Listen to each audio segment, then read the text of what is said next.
오늘 우리에게 주신 하나님의 말씀은 창세기 9장 12절에서 13절 말씀입니다. 하나님이 이르시되 내가 나와 너희와 및 너희와 함께하는 모든 생물 사이에 대대로 영원히 세우는 언약의 증거는 이것이니라.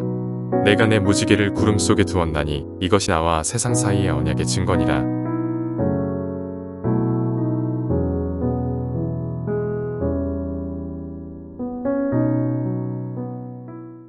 우리 지난 시간 2주 전이겠죠. 방주에 내려서 예배하는 노아의 모습을 살펴볼 수 있었습니다.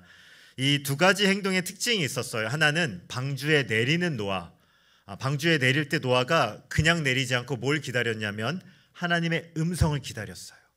하나님께서 내리라고 하실 때까지 정말로 인내하며 그 몇 달의 시간을 견디며 참고 내렸다는 것이죠. 그런데 또 한 가지 신비한 건요, 내리자마자 노아가 뭘 했냐면 제사 드렸습니다. 이건 오늘날로 말하면 예배했다는 거죠. 하나님께서 예배하라고 시키지 않았는데 노아가 자발적으로 하나님께 예배했습니다. 이거 하나님의 음성 듣고 한 게 아니라는 겁니다. 신앙에 있어서 두 가지 중요한 측면이 있는데, 어떤 부분은 하나님의 음성을 듣고 움직여야 되냐, 어떤 부분은 하나님이 말씀하지 않으셔도 해야 되는가, 이걸 분별하는 것이 지혜이자 신앙의 성숙입니다. 많은 사람들이요, 이상한 데서 거꾸로 적용을 하려고 그래요. 자꾸 하나님의 음성만 들으려고 하는 분들이 있어요. 오늘 점심은 뭘 먹어야 됩니까, 주님? 김치찌개입니까? 제육볶음입니까? 이걸 놓고 계속 기도하는 거예요. 근데 응답이 오면 좋겠지만 안 오면 어떻게 합니까? 계속 굶어야 되는가요? 이런 식으로 우리 신앙을 생각하는 겁니다. 시험에 빠질 수 있죠. 예전에 전도 여행을 가면요, 그런 기억이 있어요. 청년 때니까요. 같이 가다가 같이 기도하자는 거예요. 기도하고 하나님이 가시라는 곳을 가자. 6명이면 7명이면 같이 똑같은 음성이 들어야지 된다. 한 명은요, 광주로 가자 그러는데 얘는 다른 나는 충청도인데, 이런 식으로 이제 마음이 불편한 겁니다.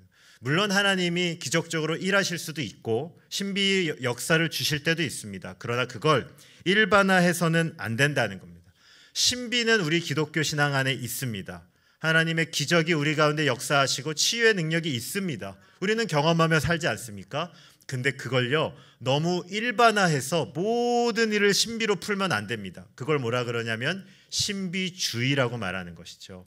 우리 신앙은요, 신비가 아니라 하나님의 말씀의 원칙이 중요하다는 것이죠. 예전에, 지금 한 10년 전 일인데요, 그 멋진 찬양 사역자님이 계셨어요. 1년에 한 20명 정도의 여성분들이 그 교회에 왔습니다. 왜 왔냐면 그 찬양사랑 결혼하겠다고. 근데 대부분 오시는 분들의 마음이 뭐냐면 하나님의 음성 들었대요. 하나님이 그 찬양 사역자님과 결혼하라고 보냈대. 뭔가 우리는 이상함을 느끼는 것이죠. 하나님이 정말 음성이 맞다면 20명씩이나 찔렀을까? 한 명이면 되게 족하지 않는가? 한 명 정도는 진짜일 수는 있지만 20명이 달려들면 이건 어떻게 하는 거? 그리고 또 하나의 의문은, 저는 왜 그분은 아직도 결혼을 안 하셨는가? 뭔가 이상하다, 이런 생각들을 계속 했습니다. 저는 하나님은 말씀하시는 하나님이라고 믿습니다. 그러나 그 말씀하시는 하나님을요, 오늘 너무 일반화해서 하나님이 이렇게 말씀하시겠다라고 푸는 것은 위험하다는 것입니다. 왜냐하면요, 하나님의 모든 말씀은 이미 하나님께서 뭘로 주셨어요? 성경으로 우리 안에 주셨습니다. 저는요, 이 말씀만 붙잡고 살아도 만만치 않습니다. 오늘은 제가 한번 읽어볼까요? 갈라디아서 5장 19절. 육체의 일은 분명하니 음행, 더러운 것, 호색, 우상 숭배, 주술, 원수 맺는 것, 분쟁, 시기, 분냄, 당짓는 것, 분열, 이단, 투기, 술 취함, 방탕함, 이런 것들을 경계하노니 이런 일을 하는 자들은 하나님 나라를 유업으로 받지 못할 것이요. 성도님들, 성경에 기록된 것만 가지고 싸워도 만만치가 않습니다. 분열, 미움, 다툼, 얼마나 우리 안에 쉽게 찾아오는 감정입니까? 말씀 붙잡고 성도는 싸우고요, 말씀 붙잡고 하나님의 은혜를 간구하는 자들이라는 거죠. 오늘도 그래서 우리가 하나님 말씀 앞에 섰습니다. 이 시간 나의 삶을 향해서 주시는 그 하나님의 가르침, 하나님의 인도하심을 모두 받기를 원하는 마음으로 말씀 앞에 서는 저와 여러분 되시길 주님의 이름으로 축원드립니다. 오늘요, 이제 노아의 예배를 받으신 하나님께서 그를 축복합니다. 1절과 3절 말씀을 제가 한번 읽겠습니다. 하나님이 노아와 그 아들들에게 복을 주시며 그들에게 이르시되 생육하고 번성하여 땅에 충만하라.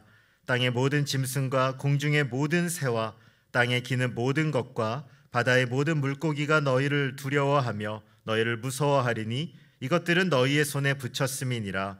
모든 산 동물은 너희의 먹을 것이 될지라. 채소같이 내가 이것을 다 너희에게 주노라. 아멘. 하나님께서 노아와 그의 가족들을 축복하십니다.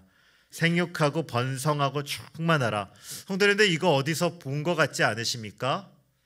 창세기 1장에 하나님이 아담에게 주셨던 그 인간을 향한 사명 1장 28절 말씀과 거의 비슷합니다. 창세기 28장 말씀을 제가 한번 읽어볼게요. 1장 28절.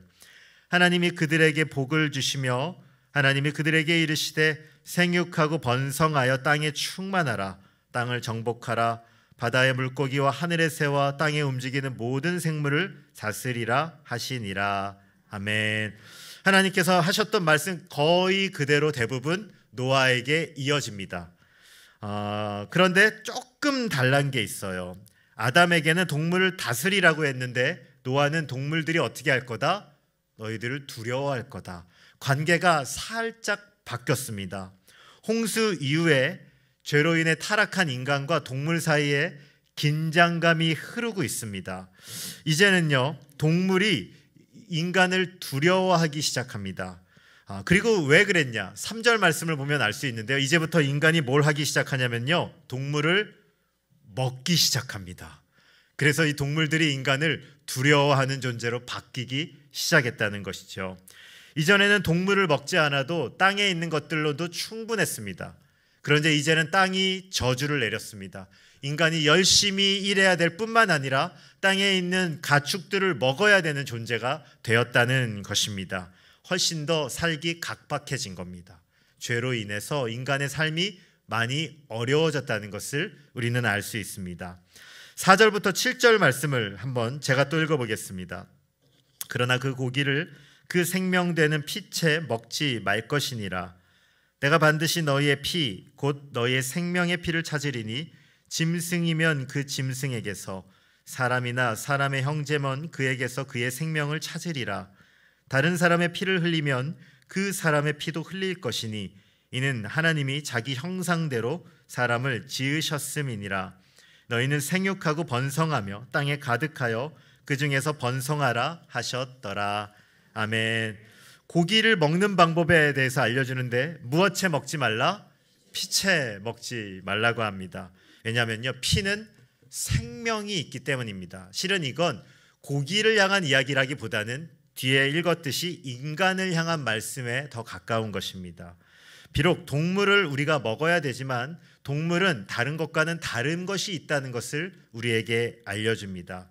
특히 이 피는 아까 말씀드렸듯이 동물보다는 인간을 향한 가르침에 가깝습니다. 누구든지 다른 사람의 피를 흘리게 해서는 됩니까? 안 됩니까? 안 됩니다. 성도님들, 우리가 피를 흘리게 해서는 안 된다는 것입니다. 이전에 아벨의 피가 그 땅에 들어갔을 때 하나님이 들으셨죠. 피는요, 생명이 있기 때문에 하나님이 아파하신다는 겁니다. 왜 인간이 존귀하냐? 인간이 잘생겨서가 아닙니다. 인간이 뛰어나서가 아닙니다. 왜냐하면요, 6절을 보시면 사람 안에 누구의 형상이 있습니까? 하나님의 형상이 있습니다. 우리 옆에 계신 분들 한번 보겠습니다. 당신 안에 하나님의 형상이 있습니다. 이렇게 한번 얘기해 주시죠.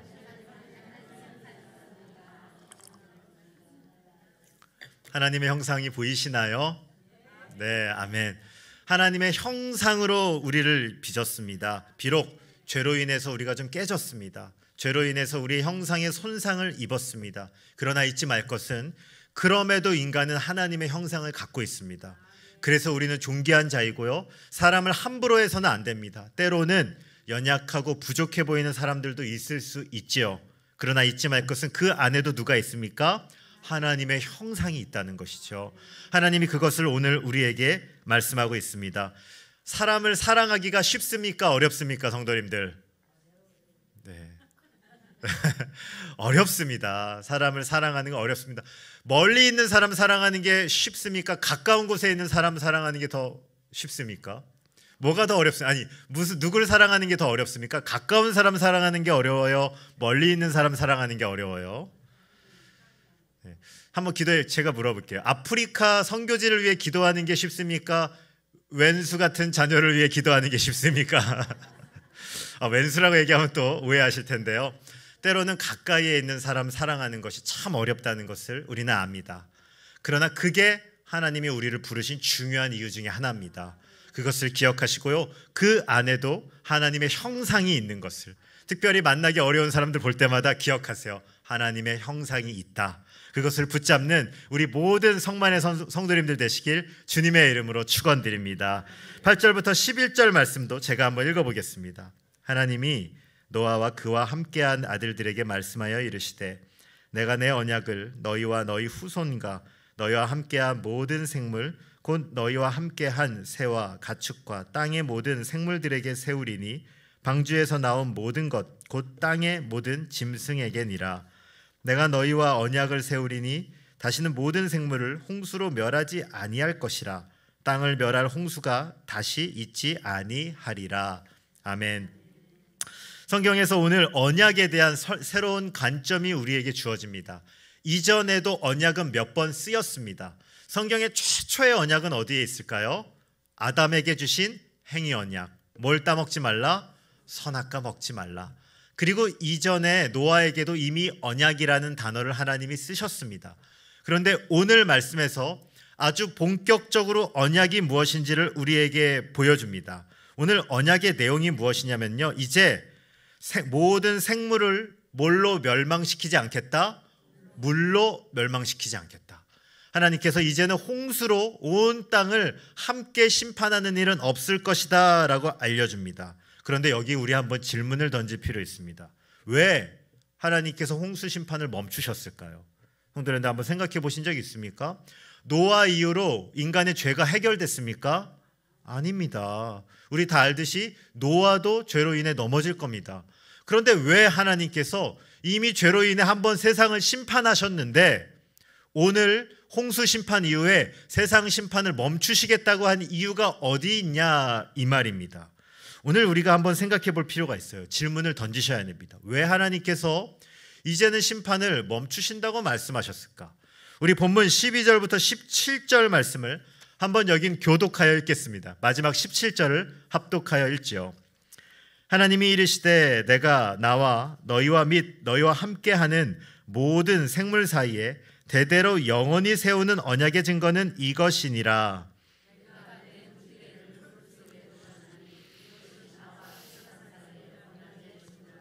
내가 구름으로 땅을 덮을 때 무지개가 구름 속에 나타나면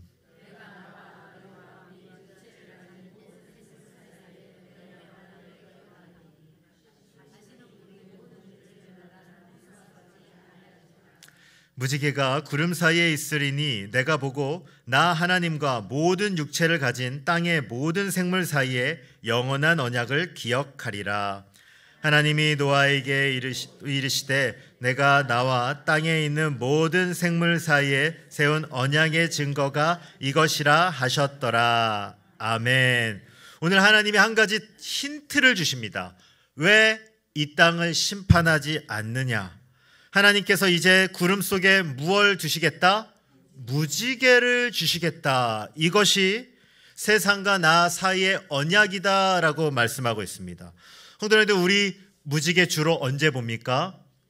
비가 올 때, 비가 올 때도 볼 수 있고요. 때로는 비가 거칠 때 무지개가 나타납니다. 사람들이요, 노아 홍수 이후에는요, 비만 오면 뭘 걱정했겠어요? 이제 겁났겠죠.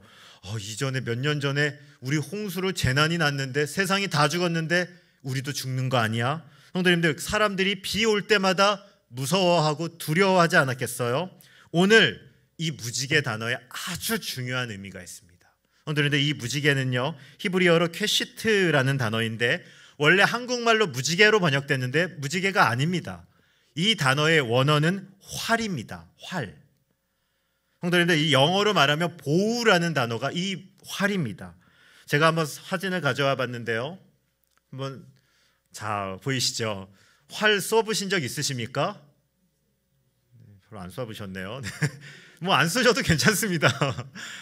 화살이 가져왔는데 활과 화살 잘 구분하시죠? 활이 이렇게 딱 돼 있는 것이고 화살이 저 가운데 있어서 날아가는 겁니다. 이게 저 가운데 이렇게 진 게 바로 활입니다. 이게 오늘 무지개의 어원입니다.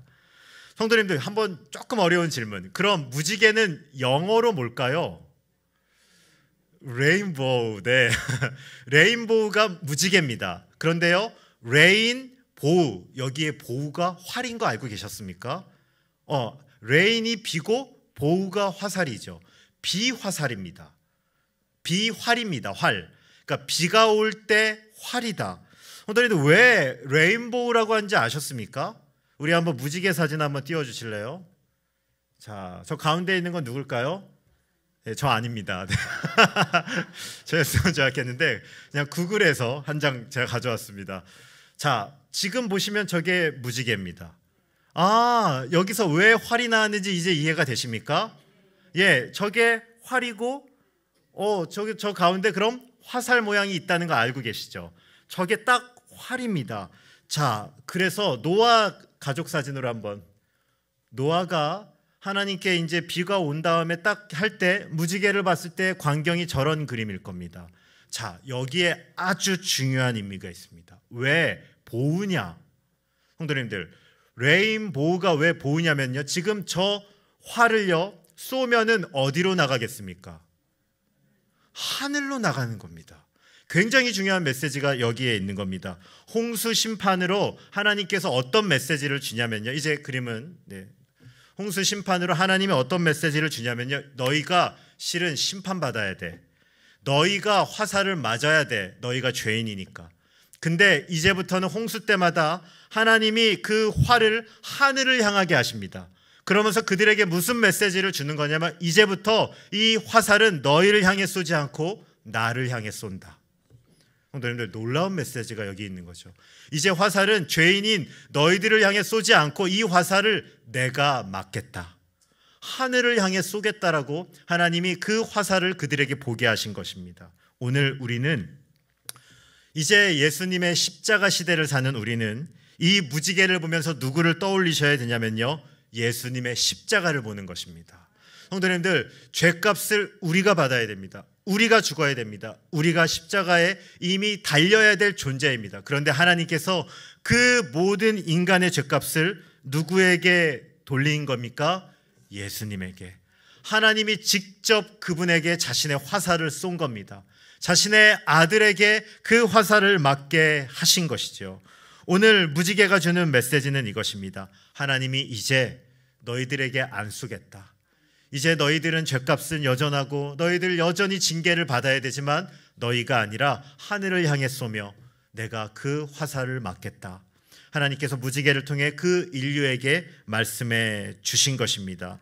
성도님들, 노아 이후에 이 세상은 더 악해졌습니다. 저는 감히 이야기해 봅니다. 지금 이 시대는 노아 시대보다 더 악합니다. 지금 이 시대는 하나님이 언제 오셔도, 예수님이 언제 재림하셔도 아무렇지도 않은 시대입니다. 정말로 마지막 시대입니다. 이 시대를 우리가 살아가고 있습니다. 하나님이 심판을 참으신 이유는 우리가 경건해서가 아닙니다. 우리가 거룩해서가 아닙니다. 우리가 잘나서가 아닙니다. 하나님이 그 죄의 값을, 모든 죄의 값을 예수님이 맞으시게 하셨기 때문에 그렇습니다. 이사야 53장 5절, 그가 찔림은 우리의 허물 때문이요 그가 상함은 우리의 죄악 때문이라. 그가 징계를 받음으로 우리를 평안을 누리고 그가 채찍에 맞음으로 우리는 나음을 받았도다. 아멘. 성도님들, 예수님께서 대신 맞으셨습니다. 그리고 예수님께서 대신 죽으셨습니다. 우리가 그 하늘을 향해 쏘신 화살로 우리는 나음을 받았습니다. 오늘 예배하시는 모든 성도님들께서 오늘 우리의 죄값을 하나님이 오래 참으셨음을 기억하고, 오늘 무지개를 볼 때마다 이제 누구를 생각하세요? 예수님을 생각하고 예수님의 십자가를 바라보든 모든 성만의 권속들 되시길 주님의 이름으로 소망합니다. 짧고 굵게 오늘 두 가지만 말씀을 적용해 볼까 합니다. 하나는 심판이 없는 것처럼 보일지라도 함부로 살지 마십시오. 성도님들, 하나님께서 심판을 참으신 이유는 우리가 경건해서가 아닙니다. 오늘 말씀 보았듯이 이제는 하늘을 향해 그 화살을 쏘셨기에 하나님이 오래 참고 기다리고 계시는 것입니다. 지금이 은혜의 때입니다. 성도님들, 예수님이 다시 재림하기 이전까지 지금이 가장 황금의 시간입니다. 때로는 누가 얘기합니다. 목사님, 이제는 교회의 시대가 저물어 갑니다. 이제는 복음의 시대가 끝납니다. 이제는 세속주의입니다. 예, 그렇게 볼 수도 있겠죠. 그러나 저는 여전히 소망을 확신합니다. 그리고 저는 여전히 지금 이 시대가 하나님의 복음의 마지막 때임을 확신하고 있습니다. 그러므로 성도님들, 하나님 알기에 더 힘쓰십시오. 그리고 하나님의 지금 이 심판을 지연하고 있지만 이 시간이 반드시 끝난다는 것을 우리 명심하십시오.